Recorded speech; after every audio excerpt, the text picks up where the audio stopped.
Perfect. Check. Oh, beautiful. Listen to that voice. Perfect. Listen to that New England accent coming through. You think I got one? I don't know, Dude, a bit. Cool. Let me pull up my questions I have for us here. Sick.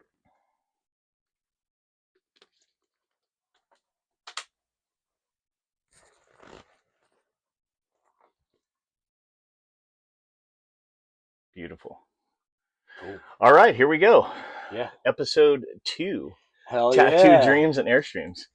Thank you for joining me, man. Yeah, man, this is sick. I really appreciate it. Thank This you. is a cool setup. Yeah, this is my opportunity to expose people to tattooers that I think they should know.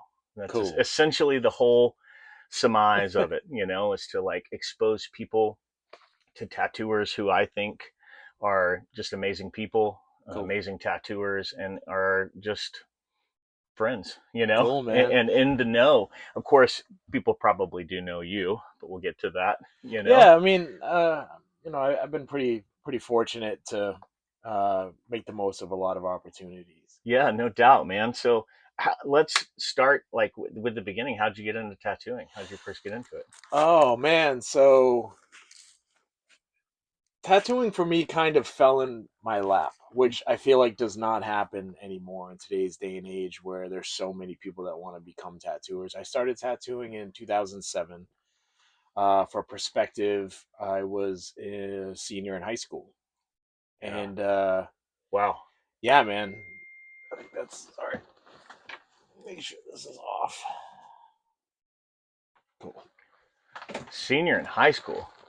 Yeah, so in 07 I was a senior in high school. At the time I was a graffiti writer. Oh, okay. I started as a young kid. I grew up on the poor side of town, like the poor side of a wealthy town, mind you, in Massachusetts. And we lived in the projects. We moved around a lot from shelters and different living situations and stuff like that. And I got into skateboarding.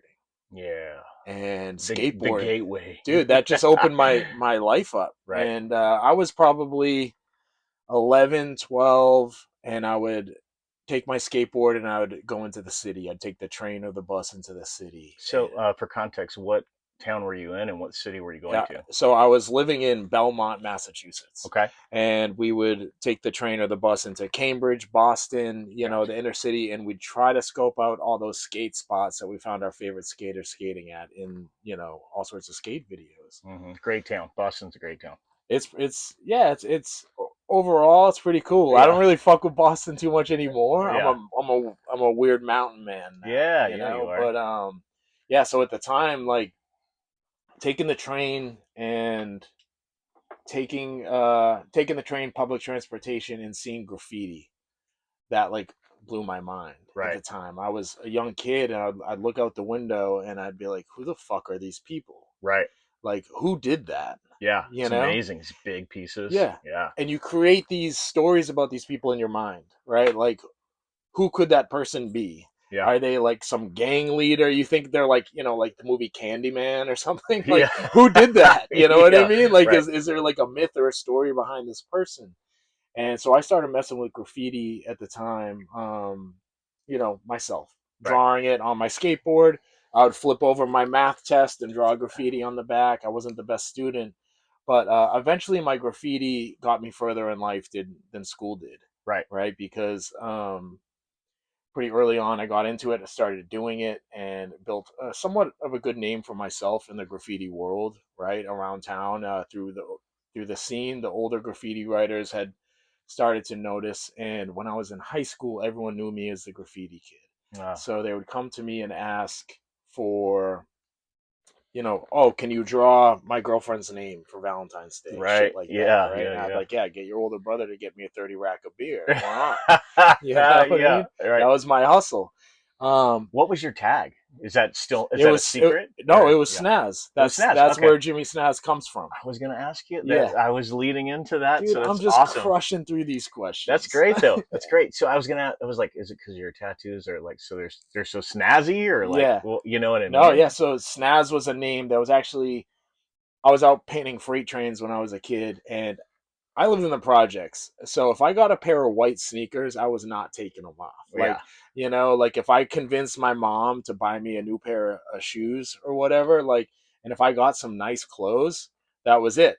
Now I'd go and paint graffiti with these friends of mine that they'd wear sweatpants and because they're gonna get paint on them. And I remember someone was making fun of me one night. We were painting freight trains. They're like, "Why do you got to dress snazzy all the time?" Oh, And snap. that's There where you at the go. time I was writing something else, and that's where the word really, for the first time, I paid attention to it and Uh-huh. started messing with it in those terms. I don't But I don't know much about graffiti, but I do know from like tattoo script. yeah, So, that S and then that Z at the end, you can do a lot with that, oh So for that's a sure, good tag. yeah. Yeah. It was just for I was just experimenting with the word at first, but Sure. so that was where I was exposed to art, creative freedom, expressing myself through art, and also what it was like to build a name for myself in some sort of community. Hmm. I think because early on in my life I was shy. Right. I didn't feel like I fit in at school or or anywhere I went really, Right. and Same. so I was able to like this world where it wasn't me that was getting the attention. I was able to like my art was kind of speaking for itself, Right. and people would I'd interact with different artists. So anyways, how I got into tattooing from that was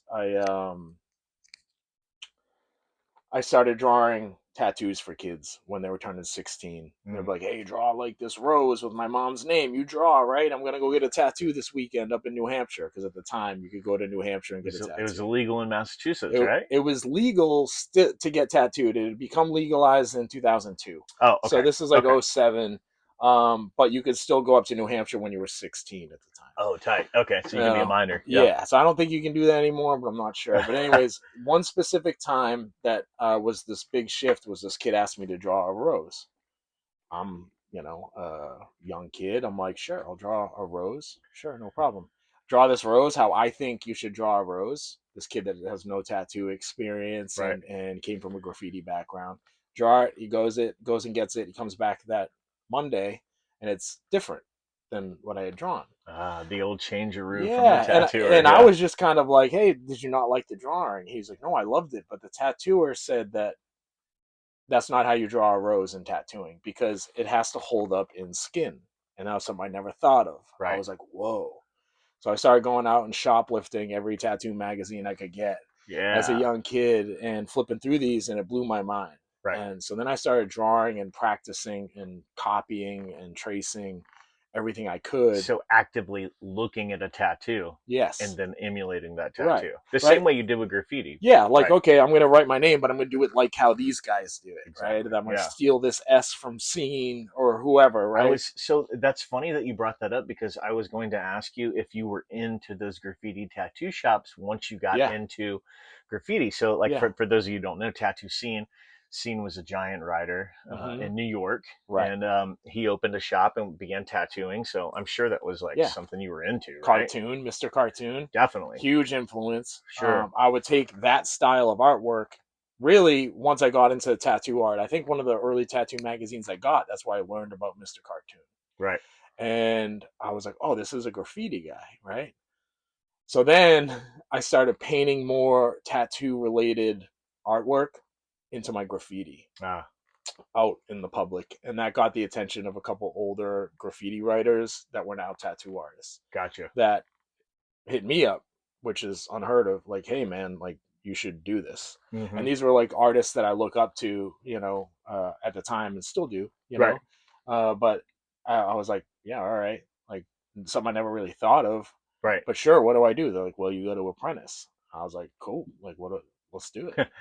And then Let's get started right yeah, now. and then I started. I never looked back at graffiti Right, because it opened me back up. It served every purpose that graffiti had served me, like being part of some sort of community. right. And it was a new community to be a part of. That was the first thing I fell in love with tattooing was the community and the walking into a tattoo shop and seeing people dress how they want to dress, listen to the music they want to listen to, eat food whenever they want, right? And I was like, this is a job. They're Yeah. like talking shit to each other, like making fun of each other's wives, and like, you know what I mean? And I was like, Just this having is, a good time and at work. yeah. And I Yeah. was a young kid. I was like, this is fucking crazy. Right. And in 2007, I started tattooing around 2000, 2001. Yeah. 2007, it was still kind of dangerous.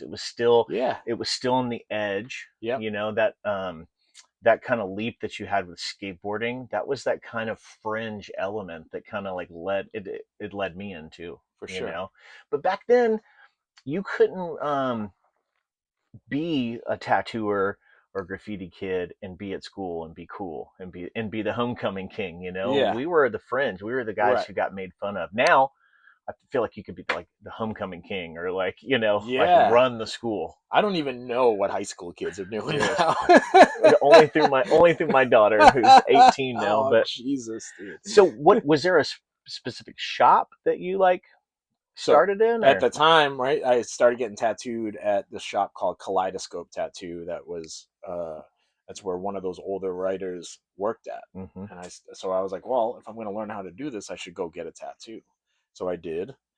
And then, the right way for right. those who are listening? Yeah, I was like, Yeah, I should yeah, see what's up, like right, see what this, and that's when I was like, whoa, like flash on the walls. Like I said, they're like talking shit, chilling, and I was like, I think I worked retail right. up to that point. You know Yeah, what I yeah. mean? And I worked a little bit of construction with my stepdad.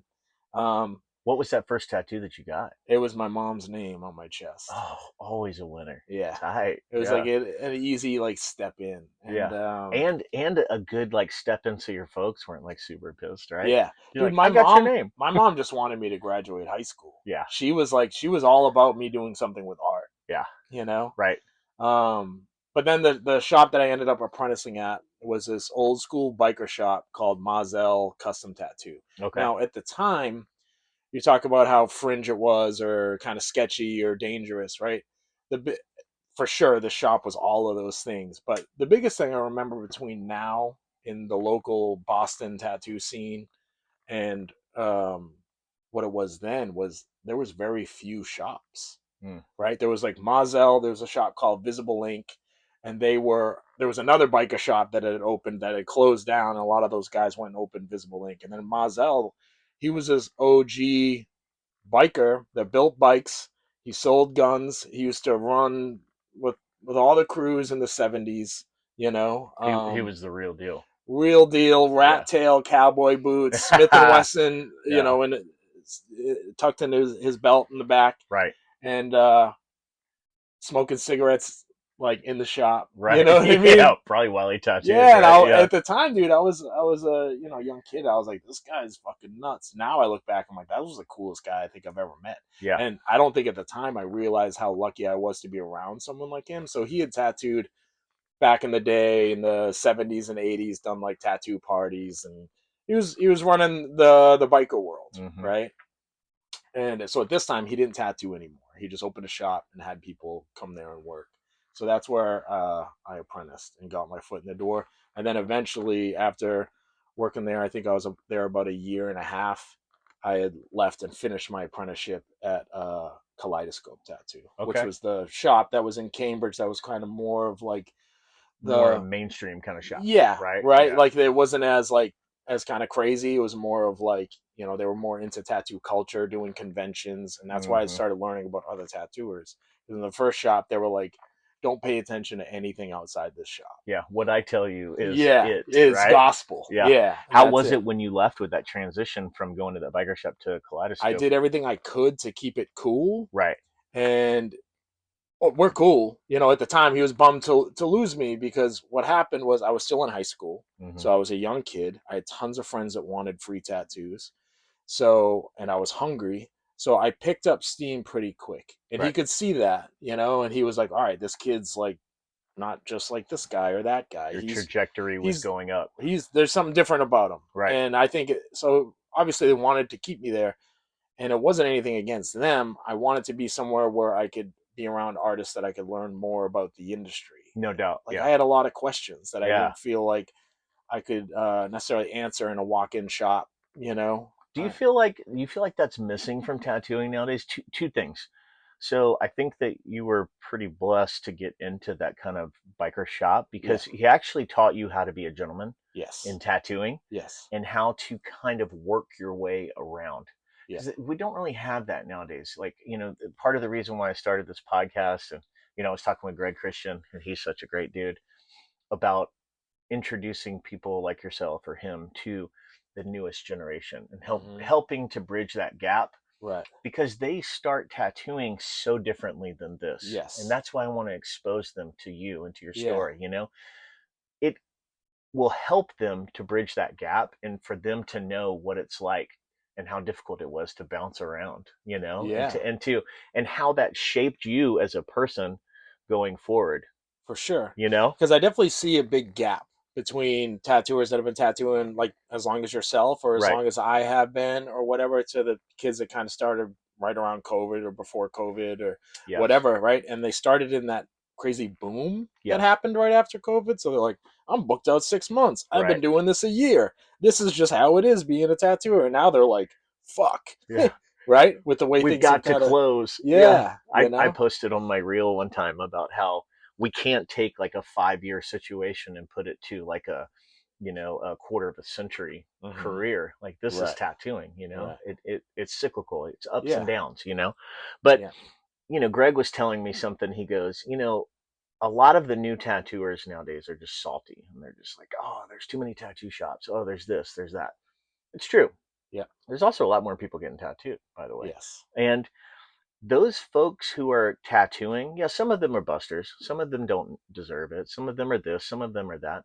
But some of them do care about this, Yeah. about what um, I was calling it real tattooing when I Yes. started this podcast. But then I was talking with Tim Hendricks about a week ago. Yep. That sounds kind of derogatory, right? Because it sounds as though we're excluding them from what real is. Yes. We went with authentic tattooing. Yes. So we want to expose them to authentic tattooing. And I think a lot of those young cats, some of them are really into this. They just haven't been Yeah. exposed to it. It was Right. like you when you were a kid and like people are like, "Hey, check this band out."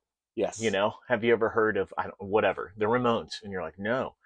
Well, check this out. And then Right. you're like, "I love the Ramones." Yeah. Very similar. Yeah. We went through a phase in my area where like you couldn't say you listened to new metal. Even if, like I came up on that as a kid Right. watching Yeah. TRL, like System of a Down. I'm like, this is it exposed me to this whole world. But then there was a certain age where like you no, you gotta listen to hardcore. Right. If you Yeah. don't listen to hardcore, you're fucking whack or Right. whatever. It's like you have to listen to the bands that nobody's ever heard Yeah, and there is a weird thing in culture where people have to tell you what they don't like. of. Yeah. I don't like that. I support people. If you want to listen Yeah. to System of a Down, brother, Dude. we're friends. I love whatever you love. You know Yeah. what I mean? Yeah. So you were at Kaleidoscope, and then you cut to that. I'm sure that there was just a gigantic gap in between that and your hard work to get to Inkmaster. But how did that transition kind of happen? Because I'm sure it was like unreal for you. You know? From Kaleidoscope to Inkmaster, what happened in Yeah, between then? yeah, yeah. I'd say the biggest moment I would say was so I started working at Kaleidoscope. They're like, cool, you're gonna do a tattoo convention. I'm like, what the fuck? What is Like that? that's and Yeah. I go to this my first tattoo convention ever and I met Tony Ciavaro, Oh, right? And Tony I had Ciavaro. seen him in magazines, but I had no idea who he was or anything about him, and I Right. didn't know he was in Massachusetts. And someone's like, "That's Tony Ciavaro." I was like, "That guy's Tony Ciavaro," and they're like, "Yeah." So I went over and I was like, "Hey, man, like I'd like to get tattooed by you sometime." Mm, My biggest thing was I got into tattooing as a graffiti writer. I was influenced by Mr. Cartoon. I wanted to do script lettering and stuff like that. And then from there, I started to get into black and gray, which is funny because it's so far from the bright and bold, colorful graffiti I was graffiti. doing. Yeah. But it was kind of the influence. I don't know. But I didn't know how to do color tattoos properly.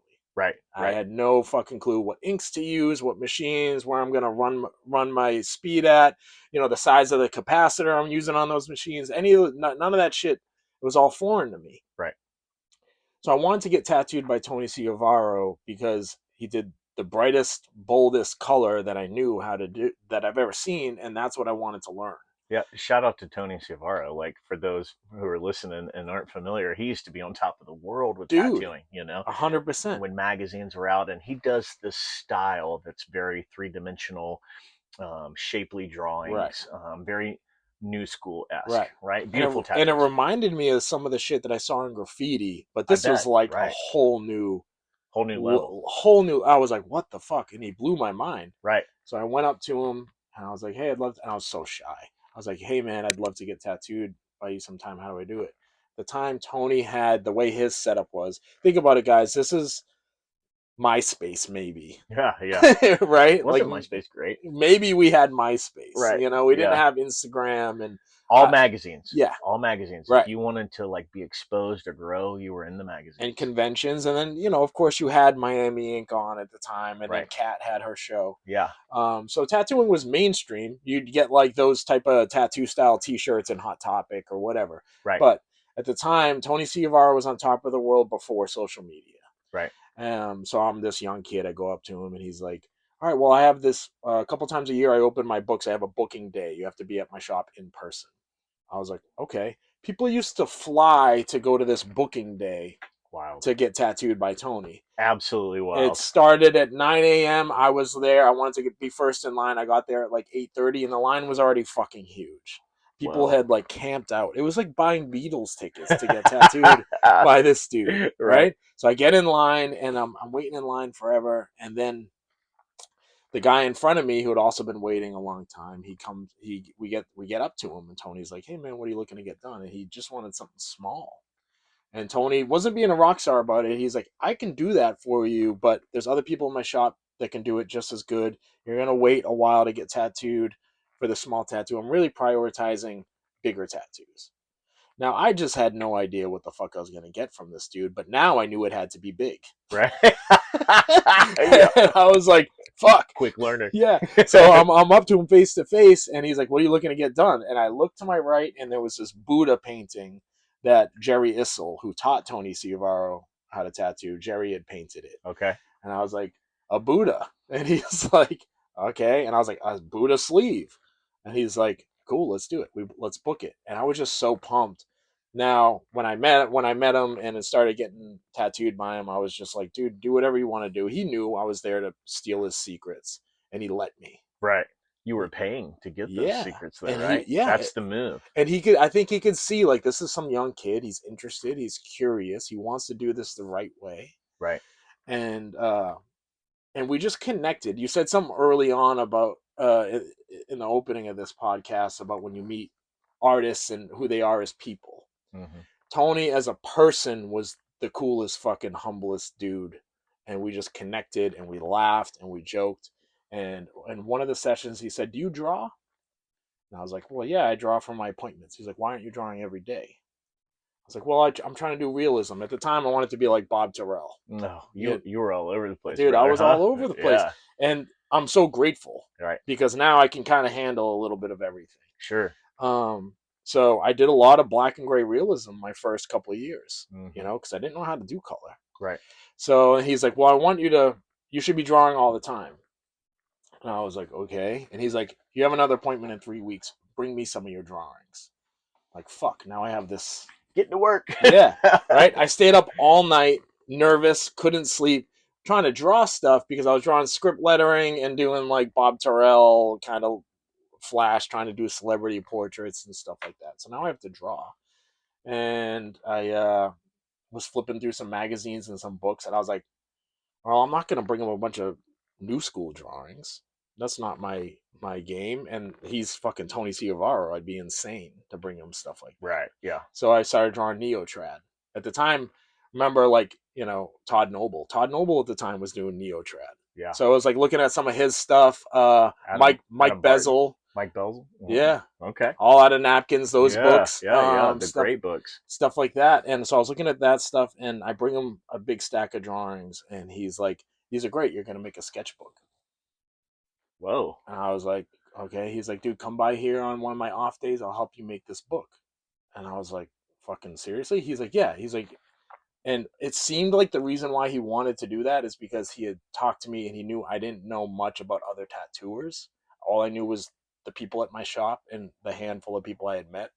And he had asked me questions like, do you know this guy? Do you know that guy? And I'm like, no, because I was a young kid and I was terrified to go into a tattoo shop and have them laugh me out of there, or be like, why are you here? Are you a spy or whatever? Right. Yeah. Get out of here, you rat. Yeah. Yeah. And Tony was like, you're going to make 50 books and you're going to go around shop to shop and sell them. I was like, fuck. And I did. And that's how I met some of my best friends that I still have today. I love that. So you created camaraderie with these other shops by taking those books in, Yeah. and it was all because of Tony directing you. Yeah. Tony just like huge, like stuck his neck out, sorta. He made a call to Wendy Bezel. Actually, he Hmm. tried to get her to push one of my books. She's like, Shout out Wendy. yeah, and Yeah. she was like, well, wait till he's a little better or Right. whatever. Right. And Yeah. that's fine, dude. Yeah. You know, like looking back at that book now, I'm like, ugh. But Tony, that kindness that this older tattooer that was on top of the world, he could have been like, beat it, kid, Right. you know, or like fed me bullshit, you know what I mean? And he Hmm. didn't. And I'm only here today because of him. Right. It's so crucial too to find people that you connect with. Like Mm-hmm. I'd rather get like a thousand tattoos from one good dude than get a thousand tattoos from like terrible people. For You know sure. what I mean? Or just from back in the day, people were just like such jerks and just Yeah. tremendously like confrontational or like Yeah. I won't mention the name of the artist because everybody will know him. But there was a guy I liked. Yeah. This was in the infancy of like the 222 era, Primal Urge. Everything was bubbly. Mm-hmm. Everything was like Aaron Kane or like Yeah. Marcus Pachenko. And Yeah. I went to the Richmond convention. And I'm from South Carolina originally. So if you wanted to get tattooed, and I was an enthusiast before I was a tattooer, you would go to Atlanta or you Yep. go to Richmond. Yep. And I went to Richmond and I walk up to his booth and he's there like all, mean guy, like in the booth. Ugh. And I walked up to the booth and I was like, hey, and he's like, what do you want? And I was like, ooh, nothing. Yeah. I got intimidated, Yeah. I left and I met another guy named Brandon who tattooed at Red Dragon, and a great dude. Got tattooed by him, had a great experience. It's everything. So crucial. Yeah. So when you like ended up getting onto Inkmaster or getting the call, how did that go? Like, Well, so after my meeting with Tony Civaro and stuff, I was a young kid. I think I turned 21 shortly after that. I hmm, started getting into drugs, okay, partying, right, that right, whole world. The first time Ink Master ever came up, when it came out, I was actually living in South Carolina. I was living in really, Columbia, South Carolina, dang, okay, tattooing at a shop called Divine Street Tattoo. okay. And I had moved down there Was that because Eric's shop?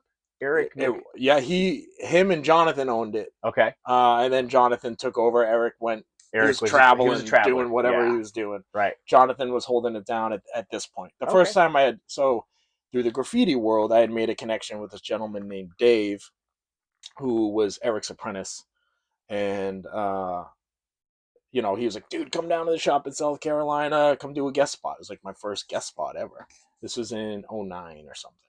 tight. So I go down, I drive down, I do this guest spot, and it was awesome.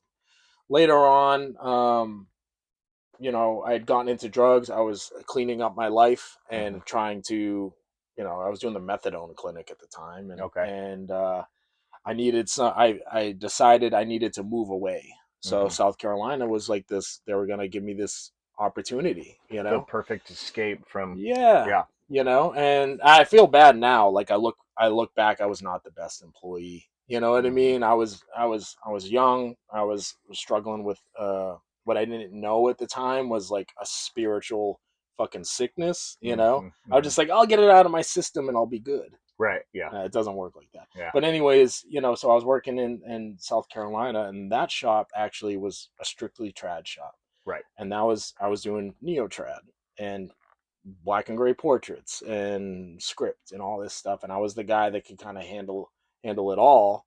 But they kind of bullied me into doing trad tats.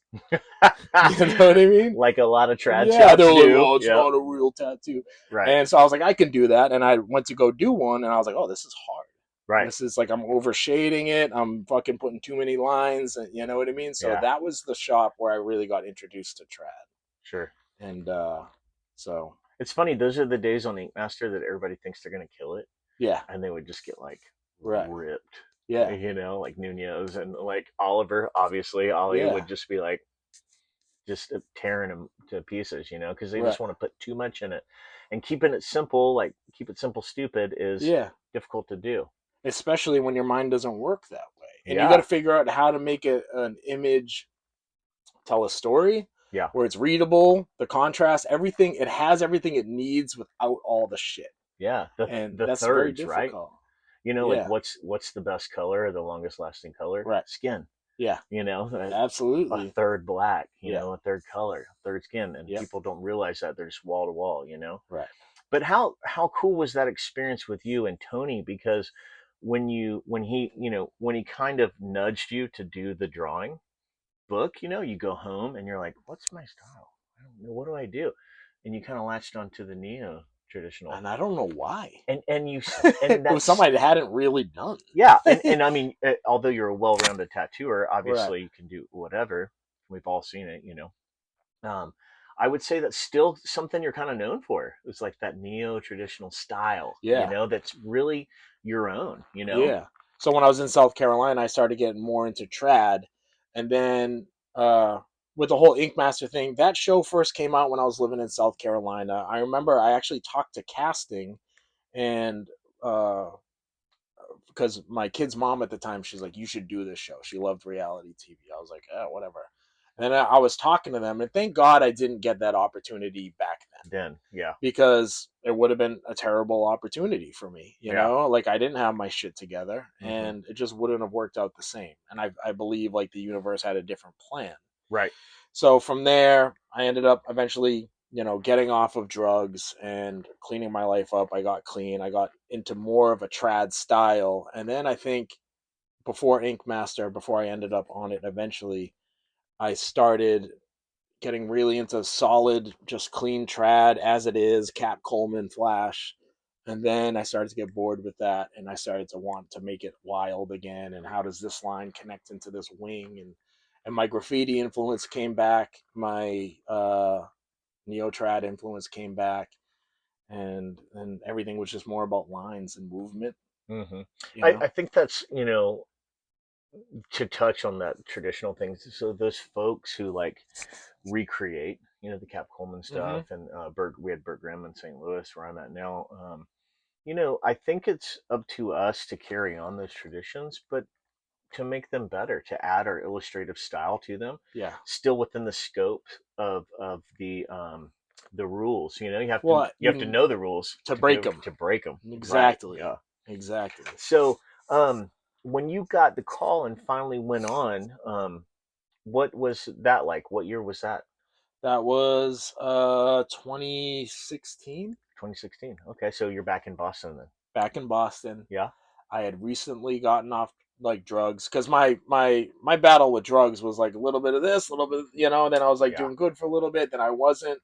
And the first time I ever ended up in like recovery, not Hmm. just abstinence, not just I'm gonna not do this, but I'll do this. I'll still drink sometimes. Or when I finally had submitted and given up and was like fucking waving the white flag, and I was like, there's got to be a better way to live, and I ended up in recovery. I was taking that serious. Then it was like that's when the universe is like, cool, boom. It was like we had to prepare you to take advantage of this opportunity. You wouldn't have been able to handle it before. No way, Huh. dude. Right place, right No time. way. Yeah. And so I got clean.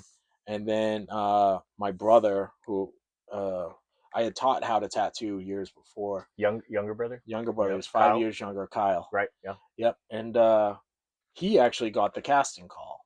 Okay. And through the Skype interview or whatever with production, or with the casting producers, he mentioned me, and they were like, "Oh, let's talk to him too." We'll do brothers. Yeah, That's just and how the that's just how, producers that's are, right? that's how it Yeah. worked out. Yeah, Right. Man, what a life changing experience for you, not just on the Ink Master level, but also with, I believe in God. I believe in higher yeah, power and in like, for, same. okay, so Yeah, and that's a lot of I 12 say step. universe because people fucking freak out. They do. They You do. know what I They mean? can't wrap their mind around it, but, Yeah, if when you know, you know. yeah, for So real. that's another podcast, but Yeah, when you know, you know, and how amazing that opportunity came right when you started to just like let go, hmm, and then that door opened for you, and, yeah, and you walked through it, and that was great. Um, yeah. so what do you think, like, being on that show? What did it teach you about yourself and about the craft? Like, When you're put in a room like that full of strangers, um, and you kind of have this general like task you're doing, like this is the bodybuilder guy, this is tank top guy, this is the hothead, this is the team leader, right? And you figure out like, okay, who am I? right, right, where do I fit in this cast of characters, literally. Mm-hmm. Mm-hmm. And honestly, to get casting, I was kind of like playing it up a little bit. I was like, yeah, I'll be the dick, I'll fucking blah blah blah, I'll talk shit. And then I got there and I was just myself, Yeah. and because I didn't have to be anything else, Right. thank God. And it Yeah, just, because I don't think that fits you. no, That no. personality. I'm glad that you didn't do that. Well, it's kind of the way they were casting it. They were like, "Oh, your little brother's on. What's gonna happen with that?" And Uh I was huh. like, "Oh, fucking, I'm there to like take it from him and blah blah blah." Right? Right. Just like fucking give me a deal. Like let me in. Let me in this. I want to get me in this party. Exactly. And then I was in. I was just myself. And luckily enough, the producers just liked who I was. And Right. How much of that is like played up? How much of it was like pretty true to form? I think most of it is true to form. You are aware you're on TV. Of course. You're aware that if you don't give them something good, it might not make air. Sure. So you're competing for 100 grand. You're competing for whatever, right? Like Mm-hmm.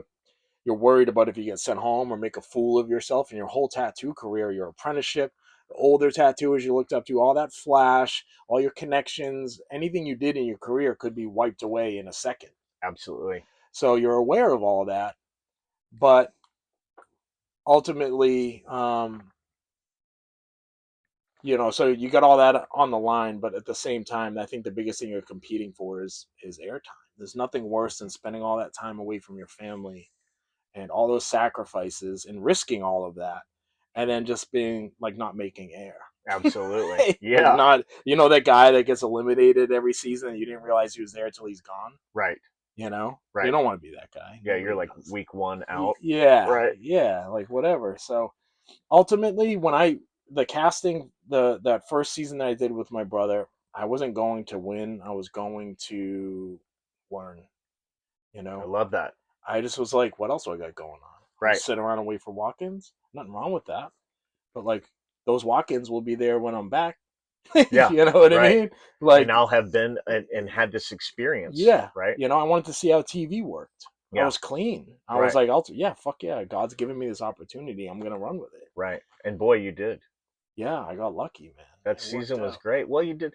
I think you did something that was pretty successful, and Dave did a similar thing. Cruiseman, shout out Hmm. Dave. You stuck with what you could do, what you knew you could do, and you Yeah, didn't get super far outside of your box. And right. you did what you knew you could do well, Yeah, and that's what kept you going. You yeah. know, and it kind of seemed to me maybe, and I never met Kyle before, but shout out to Kyle. Maybe he had a little bit more of the attitude than Which you is, ended up it was having. weird how that Yeah, like switched. But it's just what all that is just response to stress. You know exactly. what I mean? Yeah, and I imagine that is a stressful environment, Yeah, right? Yeah. it's crazy. You're so far outside of anything you're comfortable with. But where I excelled and shined was people who would like call home and talk to their wives and they're missing their families, and I'm like, dude, you ever been to detox? This is nothing, dude. You know what I mean? Right. Like, Yeah. what the fuck? I was chilling. Like, Yeah. this is great. This is camp. Yeah. I don't even have to call anybody. Yeah. Like, and honestly, I learned that, especially on season 13, I would rarely call home uh, because I wanted to keep my head in the game. Because I saw on season 11 where people would call home, getting maybe a fight with their, significant other, or there'd be a situation that they felt powerless over because they're so far away, right. and I didn't want to get in that headspace, so I would just keep my head in the game. Right. I was just gonna say, took their head completely out of the game. Yeah, What do you think, like looking back on that time and what was going on with reality television? What do you think that did to our tattoo culture? Do you think it helped? And I have some term. Let me just yeah, state before we get into this. It's pertinent to what's going on in our industry for right now. sure, 100%. But I do have amazing friends, some of my best friends who have been on there. Yeah, Oliver obviously is right. a great, tremendous friend of mine. Yeah, You now are a friend of mine, yeah, and Dave Krusman is just a gem of a person. yeah. So Amazing. Yeah, yes. So what do you think it's done? You think it's kind of been I, a hindrance or a help? I think it's both. Yeah. I think it started as kind of like, what is this? What's happening? And then it blew the fucking doors off, and everyone was making way more money than they ever had before. Right. Right? But what comes with that is once it's mainstream, more people want part of it, more people want to be in it and capitalize off of something when they don't really care about anything else but the money. Right. So obviously, it's going to dilute the culture. Yeah. It's going to dilute the everything about the culture, Mm. the art, The authenticness of it. the The authentic yeah. authenticity. Authenticity. Yep. Um, but I think that it's like social media has kind of done the same thing. Tenfold. You know, Tenfold. I actually think like you know, the show was going to happen whether you were on it or Oliver was on it. right? People talk about Dave Navarro and him being the host. I mean, Yeah, Oliver said one time, "Would you rather it be like a blonde with like a giant raccoon who knows nothing about tattoos? yeah, Would you rather it be Dave Navarro, who's yeah, been in this amazing band and gotten these tattoos on Sunset Strip from Bob Roberts yeah, and knows a thing or two, yeah. even though people think he And didn't? Dave Navarro is the fucking man, by Yeah, the way. uh, Like people, it's easy, and that's another thing I learned with the show is with I saw it on a small scale with myself, where people forget you're a human right, and you right, become a character. yeah, You know what I mean? right, And I feel like that's what people think of when they think of Dave, or at least the people that want to talk shit about him being on the show. But Dave's an amazing human. He's very knowledgeable. He's an artist first right. and foremost on so many different scales. So why couldn't he lend a hand to something like For me, like, how we were talking about like our subculture and tattooing was back in the day, skating and stuff. I graduated high school in '95, that? right? I mean, Jane's Addiction was like on top of the world when I was in Yeah, high school, and those guys were like, they were punk, they were metal, they were like, everything. So I already knew that he was the real deal, yeah, and then you take like, Oliver and Nunez, yeah, and the list of characters that they've had on there. I mean, I think it's great. yeah, I think that, two things can be true at one time. It can help tattooing and it can also hurt tattooing, yeah. Absolutely. But It's all perspective, you right. know. Do you have like a tattoo or client experience that stands out like at that time? Like those canvases, Oh, like while I was filming. yeah, they're wild, man. How they have you seen the guy on social media who's like he's like doing the Inkmaster canvases and he's like, oh, I want a Statue of Liberty with Yeah, he's like doing the yeah, spoof yeah, videos. yeah, Yeah, yeah. I love that He shit because kills it's it. it's pretty It's accurate. pretty It's accurate, yeah. funny, And I'm sure they kind of played that up too. That like the producers, they were like, yeah, and tell him you want it on your Yeah. ribs. Oh, I'm sure Yeah, because it's again reality television. It is people. I would see people in the comments all the time like, "Oh, I only watch it for the tattooing." Fuck you. You're full of shit. yeah, If that was the case, you just scroll on Instagram or you go out and buy a tattoo magazine, right, right?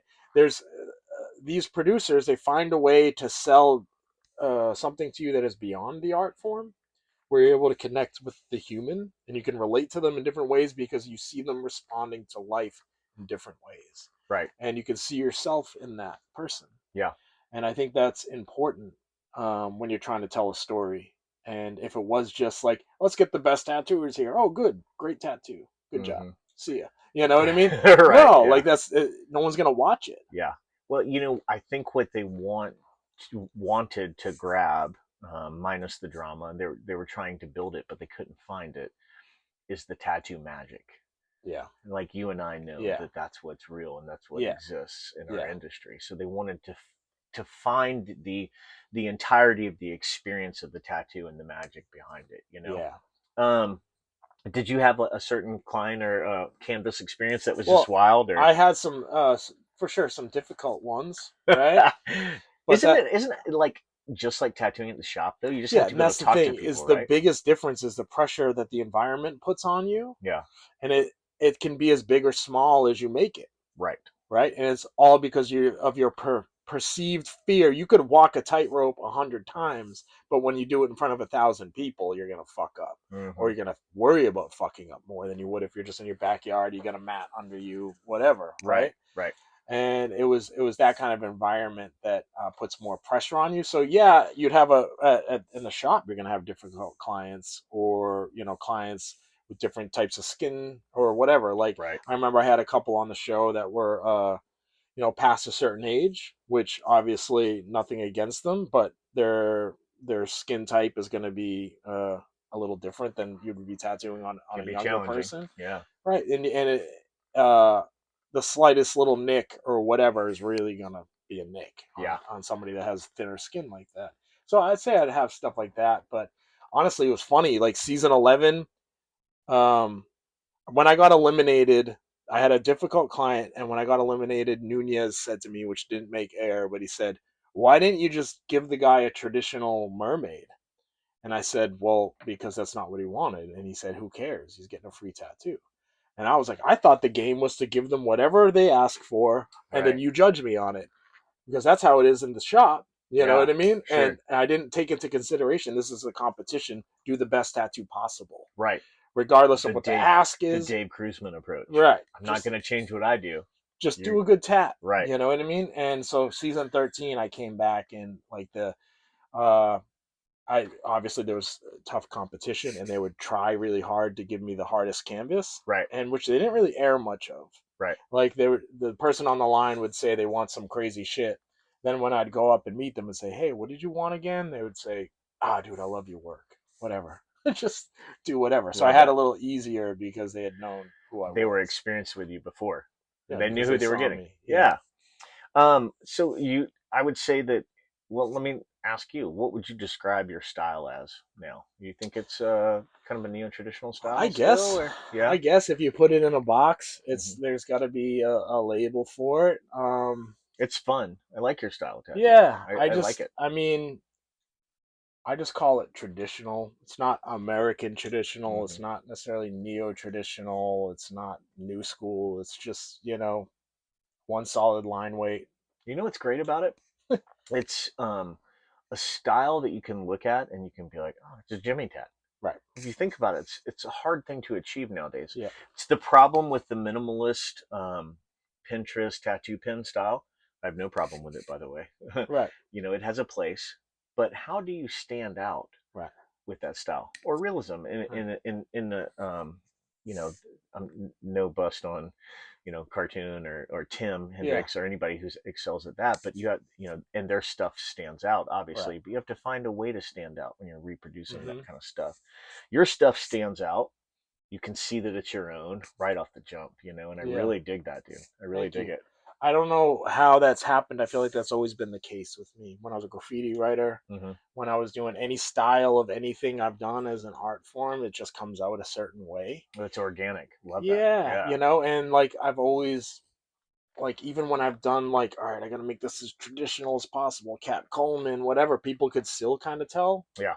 that I did it. Maybe whatever, it's just the hand. Hmm. You could just tell the hand. I'm grateful for that. Yeah. That's pretty cool. Do you prefer to do more custom work, or do you prefer to do flash? Is your stuff like pretty much custom now? And for the most part, most of what I'm tattooing, as far as my appointments go, is just the my custom. Most people come to me for that style of trad. Yeah. As an artist, I'm actually attracted to more large scale black and gray, like some of the shit that you see. I don't even know what you call it, illustrative, Yeah. right? Where That's it's a good got way to like describe it. touches of realism and like Yeah. like if you can fucking shade a field this big with a smooth black and gray blend, I'm like, dude, that's like Yeah. I'm like that gets me off way more than like, oh look, So difficult. it's a Jerry fucking ship or Yeah. whatever, right? Like Me and Greg Christian were talking about that. it's crazy. Yeah. To do, if you take like that color element out of it that we do, me too. I do that Hmm. as well. And just we have to produce like a smooth gradient. Oh my gosh. Because you know how technically difficult that It's is to extremely. master. Yes. So that's why you, as an artist, you can appreciate that maybe more than the average civilian. I think with tattooing, we're kind of, and you mentioned the Pinterest stuff, where you don't get to see as much of the artist in it. Yeah. Um, and there's a place for all of it, but I do feel like there is a shift in where people aren't as impressed with you anymore. They just want their fucking tat Hmm. and they want to pay you for it, and like Yeah. that's it. Right. Like we're kind of maybe phasing out a little bit of the whole rock starness of tattooing and being an individual artist. Mm. I've seen some of my favorite tattooers growing up that are sitting around complaining on the internet that they can't book any appointments. Right. And it doesn't matter how long they've been doing it or whatever, right? So at some point, you as an artist, you want to put everything you have, this thing you built, let's call it creativity, let's call it ego, let's call it everything it is, Right. and then you realize that I might have to shed this to survive. Right. Well, what's the thing that they say in business? Adapt or die, right? Yeah. So I was at the Street Shop Syndicate Yep. last week, right? Yep. In Cleveland. Shout out to Joey Yep. and Tim and Clay. And we were talking about this and we got in these like round table groups, Yes. with our peers, with Yep. what's going on with tattooing. Yeah. And you have a lot of resentment and a lot of like built up animosity on what's going on, which I understand. You Yeah. start losing money, and then of course, Yeah. that People are like, their hair is blue. Like, it was a lot of I kind of like, I yeah, picture that kind of being like a Star Wars thing where they all like come in and they're yeah. like, like, Chancellor, what do you Right. think? There's a Yeah. lot of there was a vibe of old men get off of my lawn. Yeah. Which is It's it's understandable. It's understandable. something that they worked really hard to create, and all Exactly. this new generation came in and they're capitalizing off of their hard work. How could they not feel? Right. Where are you going to be in 30 years after Yeah. putting everything you have into something? Well, You know? it's a mixed bag, right? Like two things can be true at one time too. So like, you know, you don't think Bob Roberts and Mike Malone didn't want you and I tattooing? Of course they didn't. No. They were super salty. Yeah. Um, I do think that it's a mix right now. If somebody tells me they're sitting around or their books are like just they have the opportunity to tattoo, but nobody's getting tattooed, they're not making Mhm. money. I would say, well, how are you adapting to the Right. current climate of tattooing? What are you doing for yourself? Yes. Are you posting on social media? Are you trying to grow? Are you trying? You can sit around and be like, we've got to be creators, content creators. No, you just have to do some work. Yeah. And when I first started tattooing, you would make business cards and stickers and go out to bars and hand them out. Yes. That time has passed. Yes. Now social media is your bar. Yep. And what I'm finding a lot is like those types of people who are in that situation aren't doing those things, Right. or they just don't understand it. So like then the natural inclination is to be like, rah. Yeah. But like me and Tim Hendricks were talking when we were at the Street Shop Syndicate thing, and it's like we have a choice in life, and right now is our opportunity, and Hmm. this is what I'm choosing to do with that opportunity. Am I going to be that old man who doesn't adapt and dies, figuratively? No, I'm Yeah. not. I want to move on, and we can't do that by just being like these damn blue hair Yeah. people, or like, what are you Yeah. doing, They're wearing cat ears. right. Like, There's an opportunity for that, and those people, I would argue, are not the people who are getting Jimmy Snaz tattoos anyway. for sure. So you're not missing the opportunity Right. there. You're actually creating the opportunity for yourself. Right. You know what I mean? Yeah. And you're doing exceedingly well at it. If anybody looks at your social media, if anybody looks at your process, Yeah. I love it. Thank you. I'm like, oh, I want to learn from that. What are you doing? Like before we got started, I'm like, what are you doing with this, Yeah. and this? So like, this next question kind of dives into that. So like, Yes. what's your creative process like when you sit down with a client? Like, how does that go? They tell me what they want and I draw it. I love it. Literally, Love it. dude, that's Yeah. it. And I'll like, well, I'll book them for a certain amount of time. They come in. Sometimes I'll try to draw a little bit before they get there.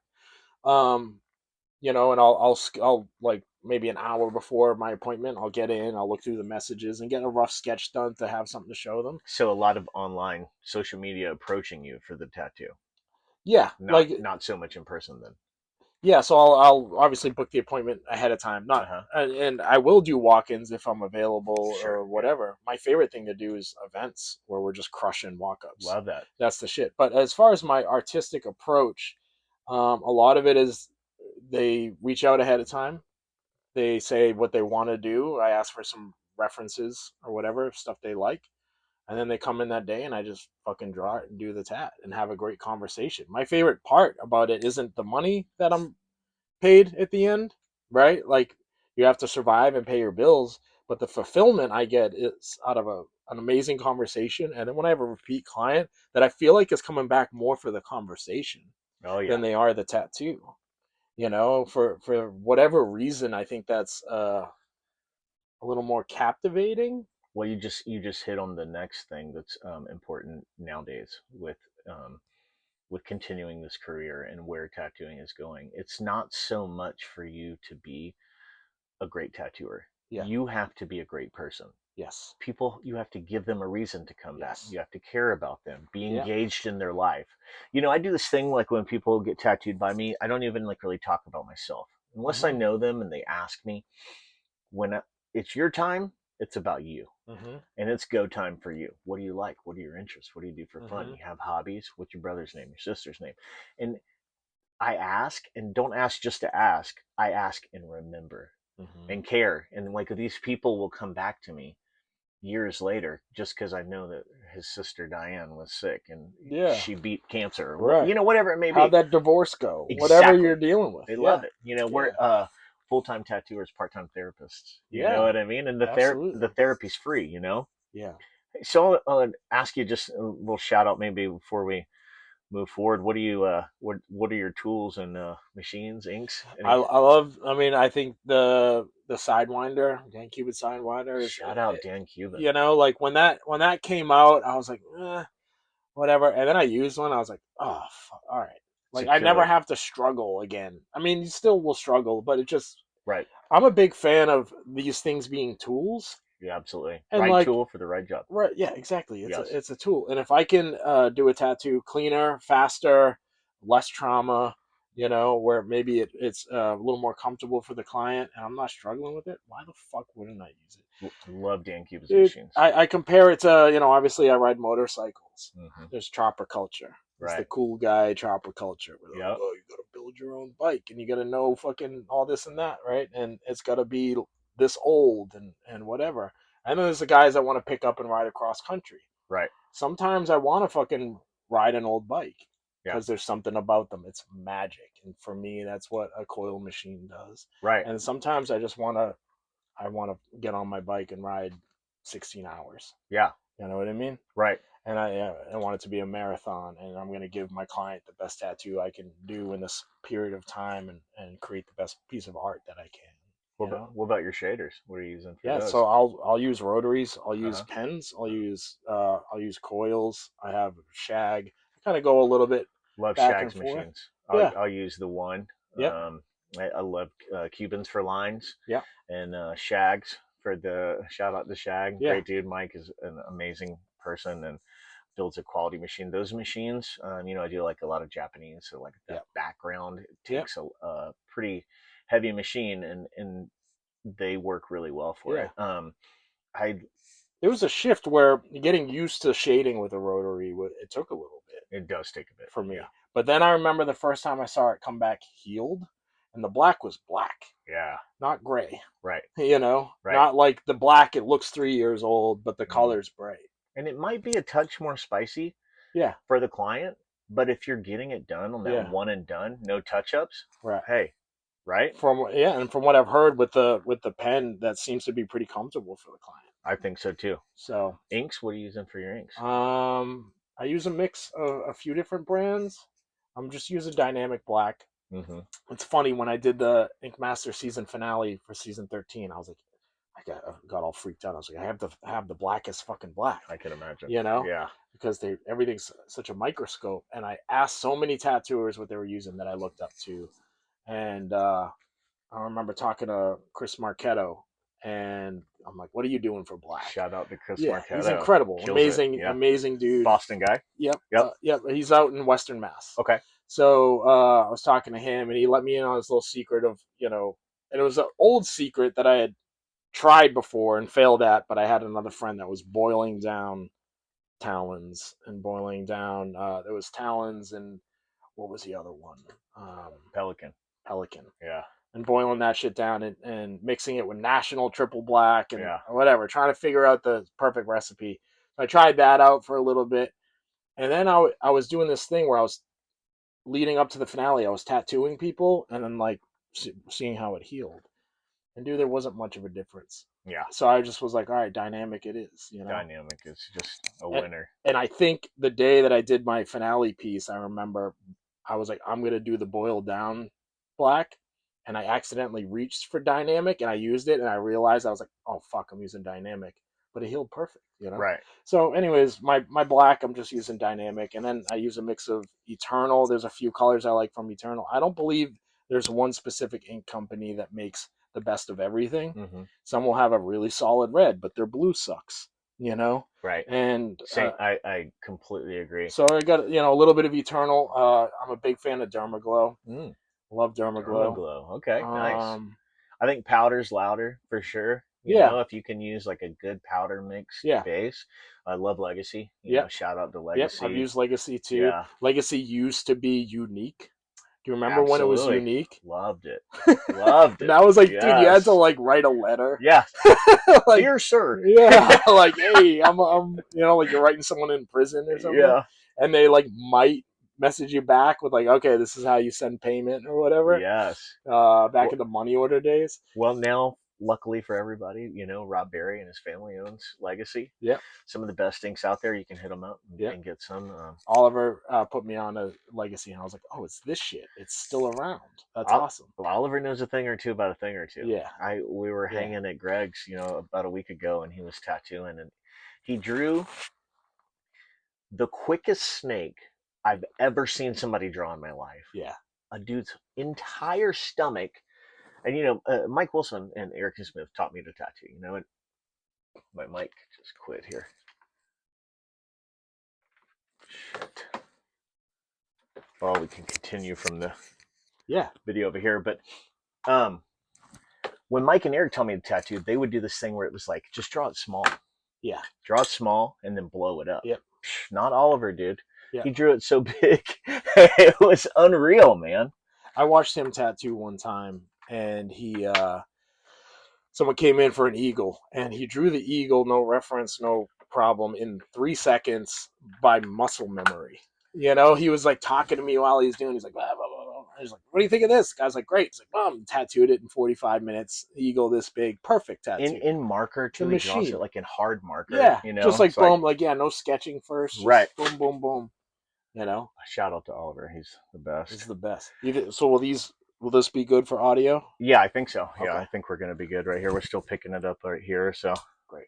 um, what advice would you give younger artists trying to find their style right now? Mm. Well, you do have to pay attention to what is happening in trends, right? Uh huh. If you want to pay your bills. Like I have an apprentice that is an amazing artist. He has a specific style he wants to do. And I'm a big fan of trying to get him to do other shit that he doesn't want to do because I hope that if he can do all of it well, he'll be able to survive a long career and not put all his eggs in one basket. Right. Um, so I guess that, right? Mm-hmm. It would be like try a little bit of everything, Mm-hmm. you Be know? well rounded. Yeah, Yeah. be well rounded, dude. Like, look at the whole scope of all of it. Mm-hmm.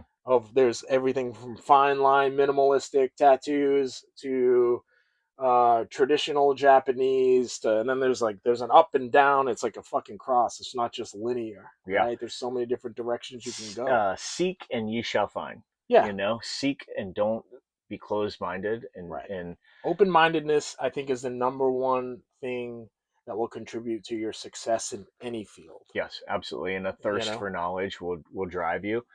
Being well rounded is the most important thing Mm-hmm. with any tattooing. And like you and I said at the beginning of this, like you have to know the rules Yes. before you can break them. So learn them Yes. all, then start breaking them. You know, Yep. But also, there's no shortage of amazing tattooers out there. definitely. Great tattooers. That doesn't always pay your fucking bills. Right. You got Yeah. to be able to hustle. You Yes. got to be able to look at the environment and figure out how do I get people to come and get these tattoos from me. You don't just get into tattooing, get someone to apprentice you. Learn how to do a good solid traditional tattoo or a nice clean color realism or whatever, right? And then they just start kicking your door in. Right. That doesn't happen. Yeah. Unfortunately, that will not be the Yeah. case. So get good at something, and then you have to figure out how to sell it. Right. And as much as it is a fine line. Like I am in this state, and I said this last week when I was interviewing Greg. Like I feel like tattooing was this big circle, and I Mm-hmm. wasn't a part of it, but I wanted to be for so long. Mm-hmm. And throughout my career, that circle is shrinking. Yeah. and somehow I've gotten inside of it all of a sudden, and I don't even really know how I did it, Yeah. and I'm honored to be here. Yeah. For sure. Tattooing's given me so much, and I, f- I feel obliged that I Yeah. have to give back to it. Yes. That's what this is. And for some of those younger cats who are tattooing, the 5 to 6 year, it's a crucial time development. Realize that you need to give back to tattooing. Yes. You know, 100%. um, And how do you do that though? Right? If you're given, what is tattooing? yeah, What great question. generation is it? Right. Right? What movement, what trend, what client base, what Hmm. group of artists, what fucking is it social media? Like tattooing, when you think of tattooing, you think of the art of tattooing, but Yes. there's so many incarnations of the way that it exists that nobody really owns it. Right. It's not mine as much as it is, or not any more mine than it is the kid that's going to start tattooing in 20 years. Right. And who knows what it's going to look like then, as far as it being a viable business or industry or just an art form or a memory. We don't know. What I would hope, like back in the day, tattooers drove tattooing.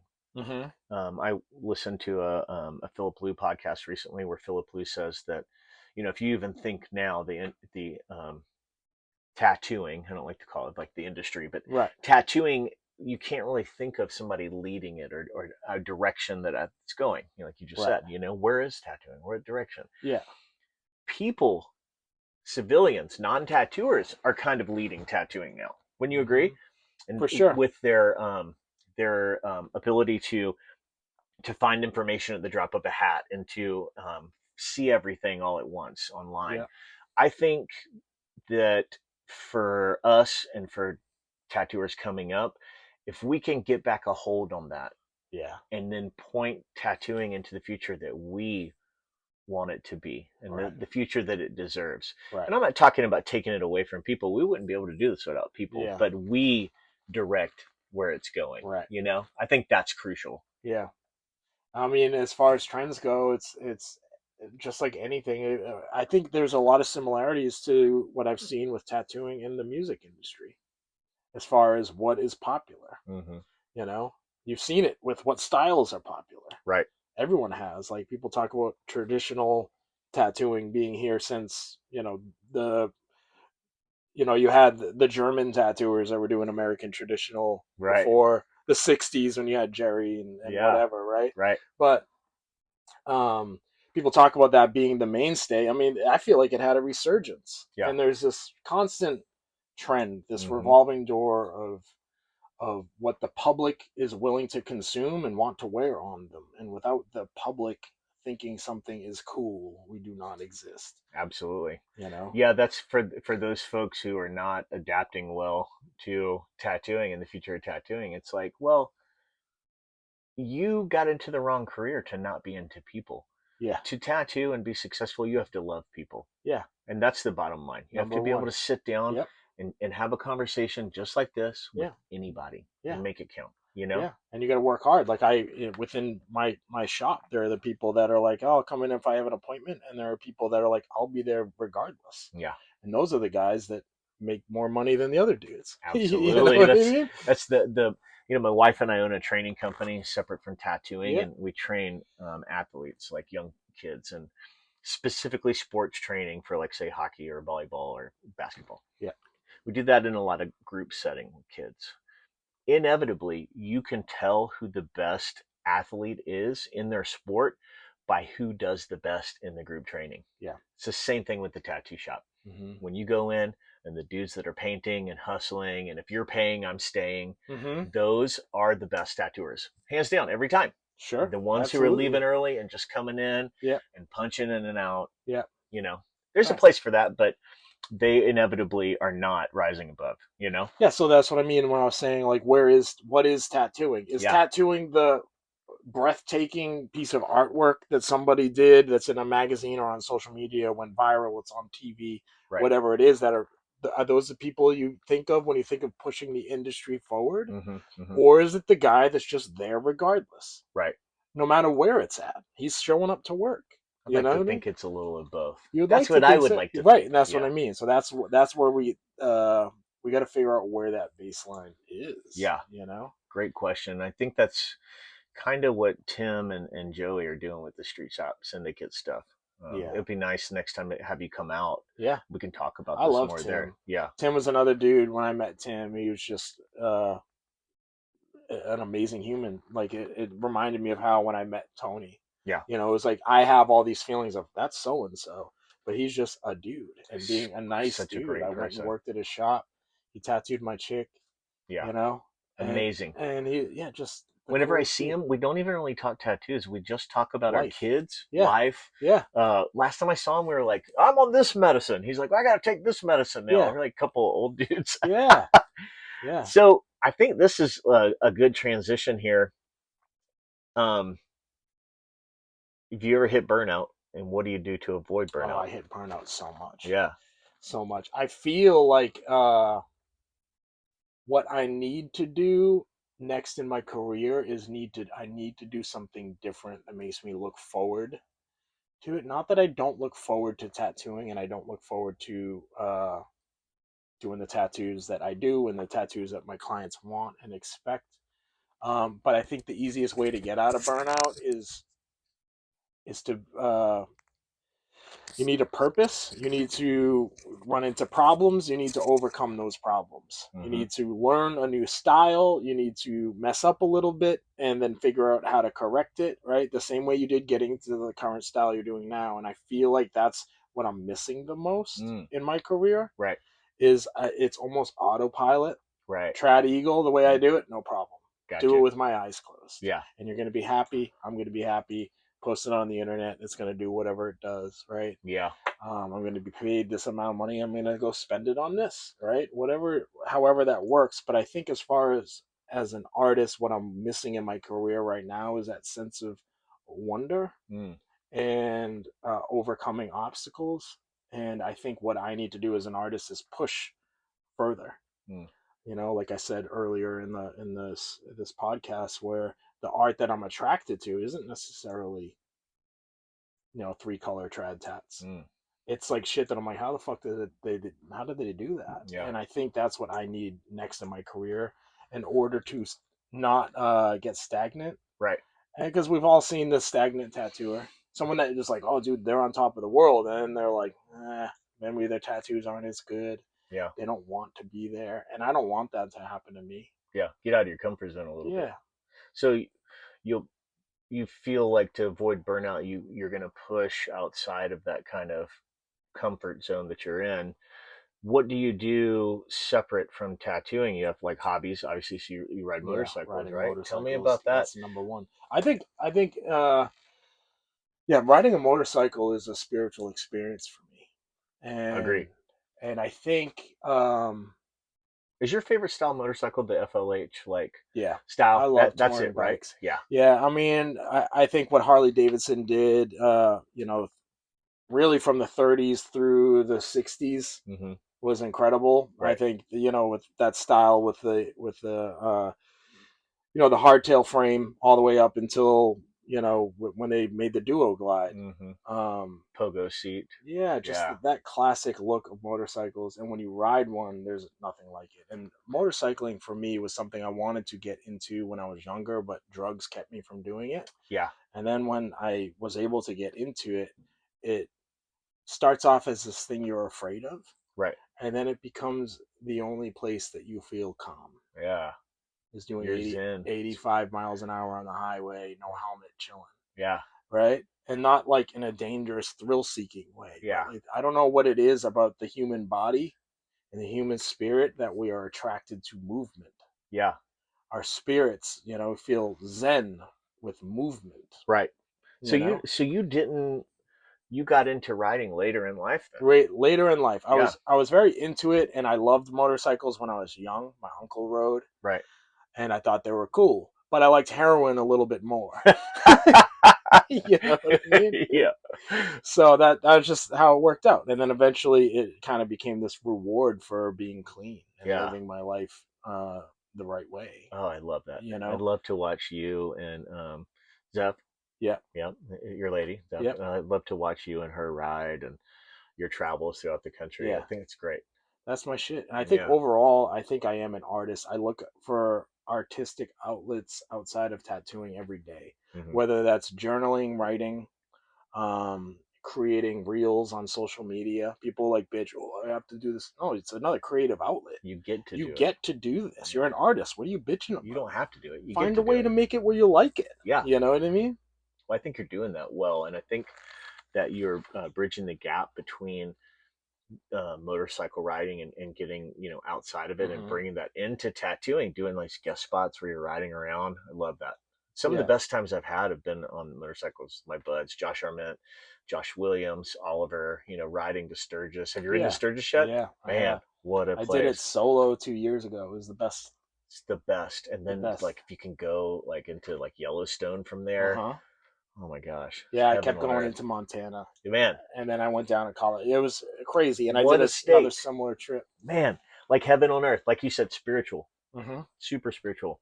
Nothing else matters when you're on the road like that. That's true. And I think like when you're at home and your life is wake up, go to work, come home, go to work, come home. Your world is very small. The smallest deviance from your comfort, I don't even call it. You don't even.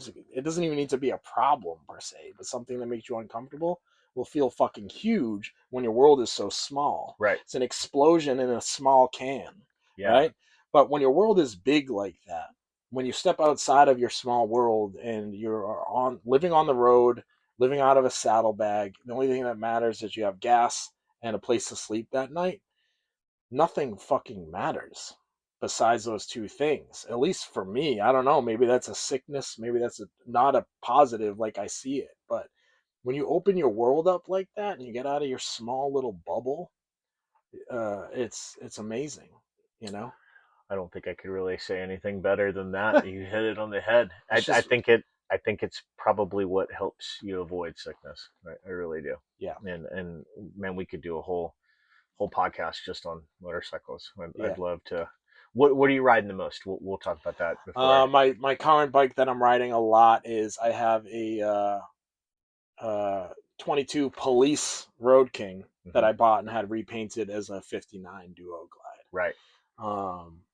I love the style, like I said, of early Harley Davidson Yes. motorcycles And and that those one was paint schemes. akin to that, right? Yeah, Yeah. dude, and so that's the one I'm riding the most. I have an Electra Glide, I got Hmm. a soft tail, I got a shovel head. Hmm. I've downsized a little bit from what I did have. Yeah, me too. Um, but yeah, I love FLH's touring bikes. I like a windshield. I like a pogo seat. Hmm. You know what I It's mean? my bud Josh Williams. That's his favorite bike. Oh, the Yeah, pogo seat. yeah, dude. Police bikes, I love them, dude. Yeah, the Yeah. comfort level. So like to wrap up things, like, is there anything that you still hope you can accomplish in tattooing? Mm. You've done so I much, want to become a good business owner. Hmm. As a, uh, I never wanted to own my own shop until I did.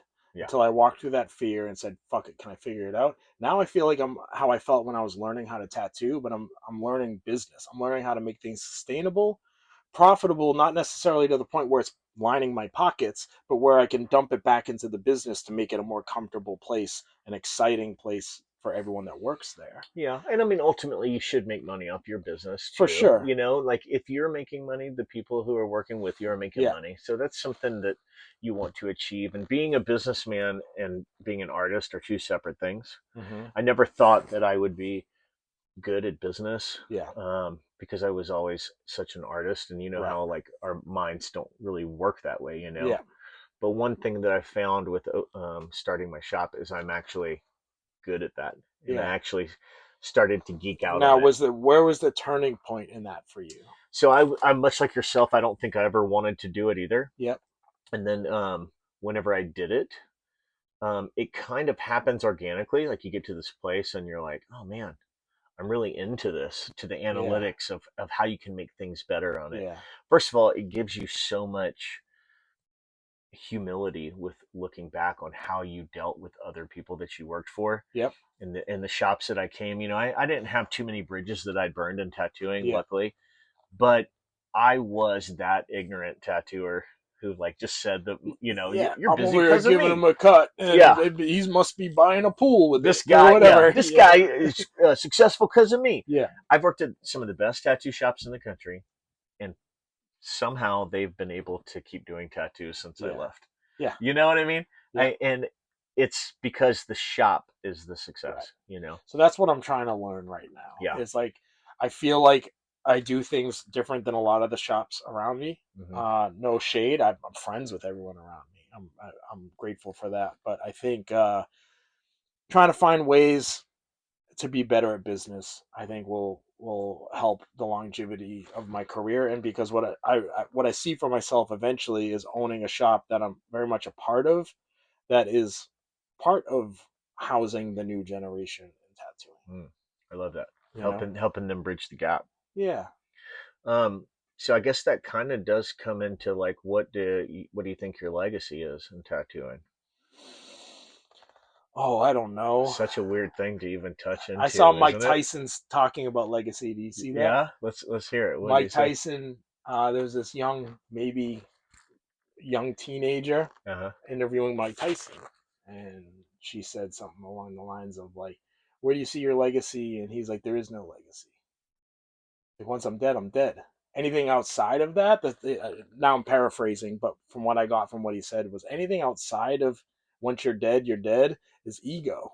You're Yeah. trying to hold on to and create something that is bigger than yourself, and there's like if it's coming from you, it can't. The only thing bigger than you is God. He wasn't saying all that, but that's like all that is just ego. Right.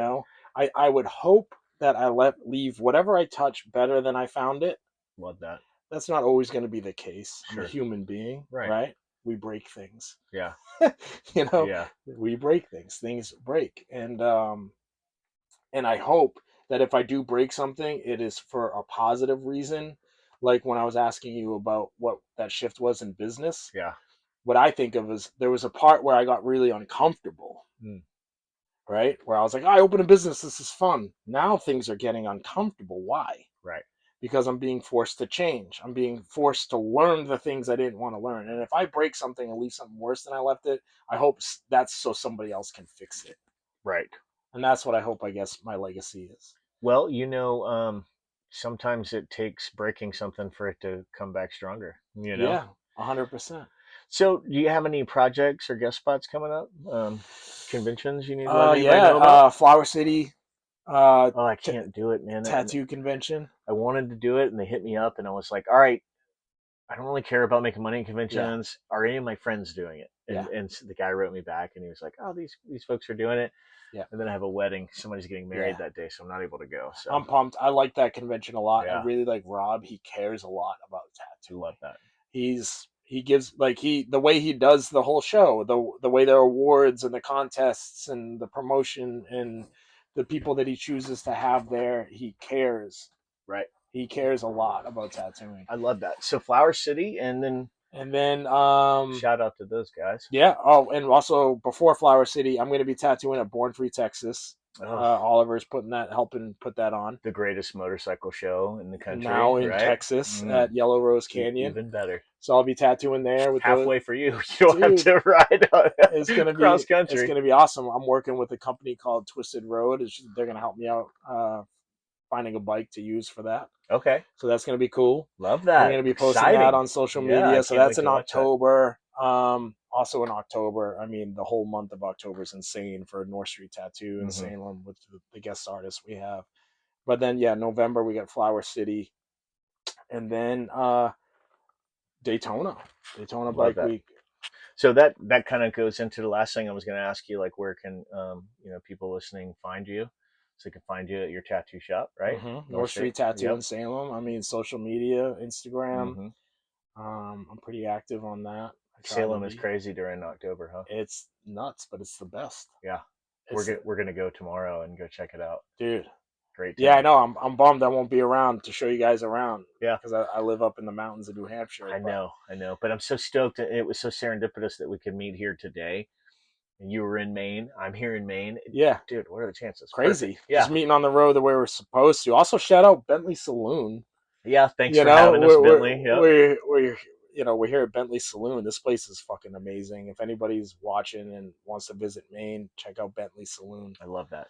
I love that. And I'm gonna go and explore the museum and the saloon up there after we Yeah, get done with this. it's crazy. Um, I think that's pretty much it, man. Got a dream client, alive or dead, that you'd like to tattoo? Uh Mike Tyson, dude. He'd Like be I interesting, brought up huh? Mike Tyson. There's something about Mike Tyson that I'm attracted to, as far as like almost like a mentor or father figure. I think he's one of the wisest people I've ever seen, which I've never met. Social media and the internet is, Hmm. obviously what it is and not always accurate. But I see a man that has lived a full life. And people ask me all the time when I'm tattooing them, we'll have this conversation. I'm like, if you could talk to anyone when you die or just before you die, like who would it be? And for me, it'd always be Mike Tyson. Hmm. I feel like he's lived this crazy life and found a humble individual at the other side of it, which I Yeah, think is crazy. definitely broke a lot of things and learned from it, right? Mm-hmm. And lived like a full life. Yeah, Definitely could have knocked out Jake Paul several times. easy. Easy. That's what we are. We're all thinking it, Yeah, But who knows? I mean, what if he? What like? I think the punches he throws now are of the mind. yeah. You He's know? he's he's deep, very deep. Yeah. Um, any in closing, any like um tattooers we should know about? Any people that you feel? First of all, Harley Davidson, you got to sponsor Jimmy, and when you do, sponsor me too. But and anybody else you want to give a shout out to before we close? Oh, as far as who I think Uh, maybe you should try to check out on the yeah, road. tattooers we want to turn it over to, or people should check out. Maybe not necessarily for me with my podcast, but I feel like you're gonna find the tattooers you're looking for, no, regardless. Not just you, but people in yeah, I know what you remember. general. You as in people. And I know as soon as I leave, I'm gonna be like, I'm gonna fucking think of somebody, and and this isn't a slight to anyone. Like I've had amazing conversations with some of the people I've looked up to. Like I think Mike Chambers. Hmm. Talking to him, I think he's an incredible human. He's Hmm. very smart. Um, you know, I don't know, Well, man. that's a great one. Let's leave it there and check out Mike Chambers. He's a Yeah, he's a warm and welcoming cat. yeah, Yeah. yeah, and I think he has a lot of knowledge about a lot of different things. Okay. And yeah, I don't know. When I was just out in Asheville, I had a great time talking with him. Great town. So Great town. yeah, Well, thanks so much for joining me, man. And when I was first doing these things, I did the podcast with Greg. It was like 37 minutes, yeah, and I got done with it. I was like, was that too short? yeah, And I didn't. I want it to be organic. I don't want it. I have this outline of what I'm doing, of course, but I'm not like Oliver. I'm not like let's wing it. yeah, yeah, But I was like 37 is like kind of short. But then you and I have done this one, and it's just been flowing, and it's yeah. far exceeded that. So How far? Where are we at? well, all my equipment's dying, so Yeah, cool. I think we're over an hour. So I mean, I really appreciate it so much. Thank Thank you, you man. so much, I man. appreciate it.